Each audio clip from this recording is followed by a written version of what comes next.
even, Robert, or people like Lin-Manuel. Do you know him? No. Lin-Manuel, what's his name? He wrote Hamilton, but he's like a freestyle rapper, or like Eminem, or like a freestyle rapper. So here, and then this, we should take a look at that guy, Charles Lim.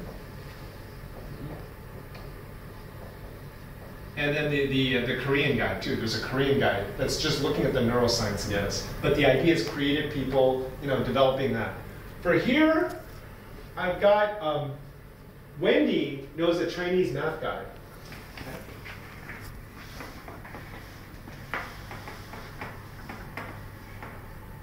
There's Daniel Tammet.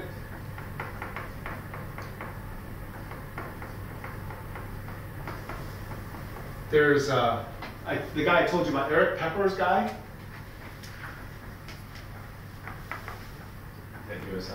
Yeah, he's doing the painting. Yeah. This is math. There are a couple people I know that do music and color. They have music and color synesthetes. What's her name?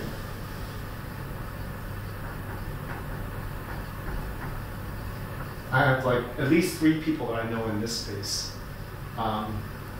And then I guess the famous autobiographical one is Mary Lou Henner. You know her from Taxi? But we could look at the literature of who's been studied. And then there's also people with photographic.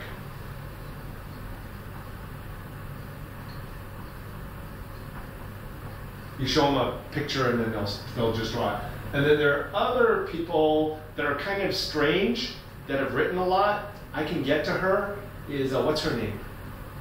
Temple Grandin. You know her? She's autistic. Yeah. But the way when you say a car, she doesn't know the symbol car. She sees every single car she's ever seen in her life and gets the emotional response from all of that, which is why she's held medicated. And then the way she does things too, which is interesting, is the way in her job, I don't know if you know, but she designs cattle processing plants to like minimize trauma for the cows, because she can somehow empathize with the cows. She's somehow revolutionized the cattle industry or something. Yeah. But she's on the scale, and then here in Hong Kong we have Zhong's son was a preemie, and they're tied into the schools that in Hong Kong that have people on the spectrum as well too. No, I've met 1 or 2 people here in Hong Kong. One of them drew. And then here, I'm just going to, on this side we have these empaths. Yeah. We have Paul Selig.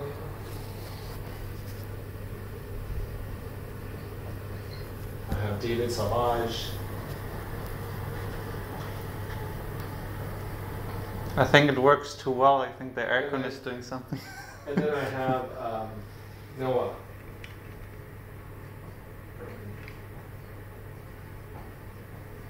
And then for him, I also have Nicoletta. Right. That has a way of measuring. And so this is for empaths. And then the other thing, there's... Sure. And then the other ones are the Chinese parapsychology group, who I don't know, but we know the head of parapsychology. And very interesting knowing them. He's got a list of like 20 people or so.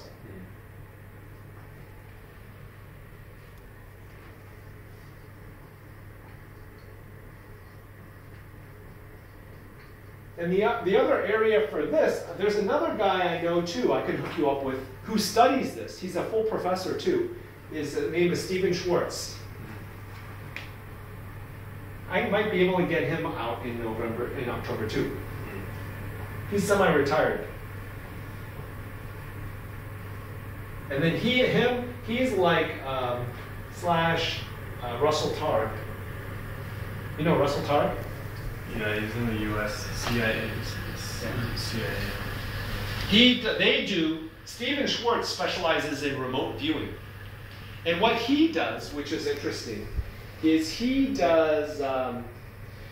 used by his latest thing has been Mayan ruin excavation. So he remote views Mayan ruin sites, and then they go and they dig them up. That's very similar to what Uri Geller does with digging for oil. But that's very strange. Diamonds or something. But often he gets money for saying, oh, it's not here, it's not here. Oh, it's not here, okay, so we don't need to waste money. But so Stephen Schwartz has written in this, but it would be good to figure out, the other thing related to this are who are the other people in this space? Who are the credible people in this space? But this is where And so people like he originally mentioned Dean Radin, he's probably the most well-known, Charles Tart, and so it would be good to get lists of these people, because I'd like to start getting these kind of people together. Mm-hmm. So the thing about this, hold on. So the thing about this is that there are a lot of people that have studied this from a neuroscience perspective. There's a couple people that are studying this area now too, but they're not really looking at the processes and stuff. But no one really has been doing this because they haven't been able to identify people. And then the other thing are the non-dual people who want to go there. And then the person that's been researching that is Jeffrey Martin, who's a good friend of mine, and Judd Brewer. And these are long-term meditators, people that are quote. Yeah, let's put that down then. Jeffrey Martin and. Okay. Strange, after I put the bag away, it stopped for a moment. Judd Brewer.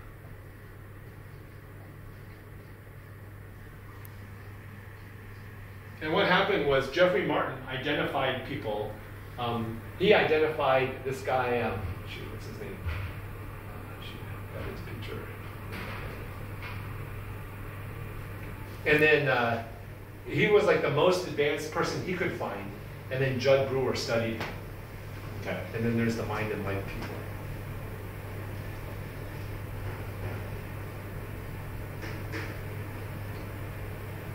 That's just on meditation.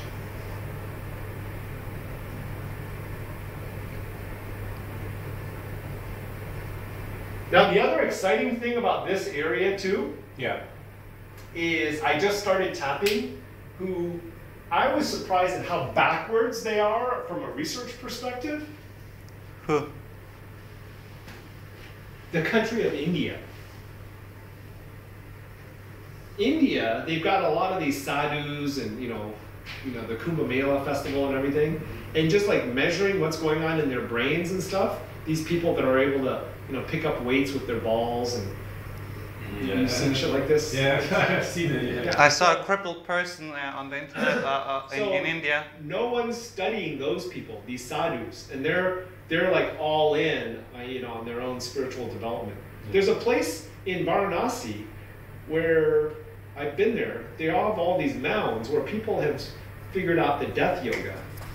And so What's the death yoga? Huh? They can basically leave their bodies, like for good. Okay. And so what happens is they have a ceremony that, hey, I'm kind of sick of this life or whatever, and then they have like a big celebration, and then they just go into this hole that gets covered over, and then they just go into a meditation, and then they just leave. And so you go to this place, and it's just mounds of these people that have done this. Kind of out there. But there are communities that do this, and no one's ever studied those kind of people before. That's really interesting. Yeah. And so, and related to that, they allow us to study them and I think so, because so the whole point behind that, and for the Mind and Life, is that Mind and Life has spent a lot of time researching this with the Tibetan meditators, but there are all of these other traditions that have practices that haven't really been studied in this way. So how many people do this death yoga, and is it reliable that if they say they're going to do it, they can actually do it? Yeah, I mean, there are tombs. I mean, literally, there are like 30, 40 tombs there of mounds. Like, is that over 30, 40 years, or is that over like 30 days? I'm sorry? Is that over 30, 40 years, or like 300, 400 years? No, I think it's within the last, it's outside of Varanasi. I have to find it again. But a friend of mine took me there in 96, 97 or so. No, just a matter of sample size and how often do these things occur, so that we, if there are 30, 40 tombs over, say, 340 years, these are very rare events. We're not going to go report it, but if it occurs, in the last 30 days, you've got 30 examples of this, then that's much easier to collect that data. I think it's fairly. I think they get one every couple of years or so. Okay. Well, even just one. Yeah. Let me look into that. So, but the whole point behind this is that in India, there are a lot of these sadhus that have just kind of gone off on their own, right, and have developed abilities. Okay. So if you look at, you've probably heard of a guy named Yogananda. Sounds autobiography of a yogi. He wrote that book. Steve Jobs gave it to all the people that went to his funeral. Right. So he reports people that have ways of knowing, these seers. In China here, for me, not related to this, but there are these seers, Bagua, or the I Ching people that know the I Ching really well. I also saw a Chinese predictions and stuff. Chinese telekinesis guy on TV, but their report was very unserious. Oh, this is old man. Oh, what is the other old man? They do some exercise, and oh, it's very strange. So okay, next topic. That's very, very strange way to report it. Okay, so I know I have to go soon to this other meeting. Okay. Try not to hit the table all the time, please. What's Lamar? Do you have so your theory you've already written is in a book chapter? Just the developmental part, but the whole thing I haven't really done yet. Okay. But I give talks on it, and then I go through the whole Claire Graves scale, just looking at development. Because if you look at Piaget, child development, and then development through the lifetime, it's really helping people understand that. No, I mean that's where like my interest would mostly be is how do we get back to being going back to being a baby and a toddler where everything's open. That's how we're we're into this self-mastery mode. Sort of like Picasso, sort of in old age, saying that this is how I get back into that childlike behavior. Have you seen Elizabeth Gilbert's talk, TED Talk? No. You should watch that. Okay. But that one's quite interesting. Yeah. Because she brings it back to a genius or something. No, the demon or whatever. There are people. She's researched like one of the Lou Reed or someone.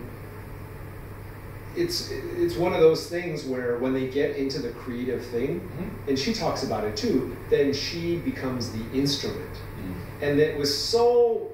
She has a story that's so surreal where she's in a yard, and then she gets this inspiration for a poem and stuff. And it comes to her and everything. And then she runs home to scribble it, and she gets the tail end of it, and then she writes it down backwards, because she's literally pulling it back in.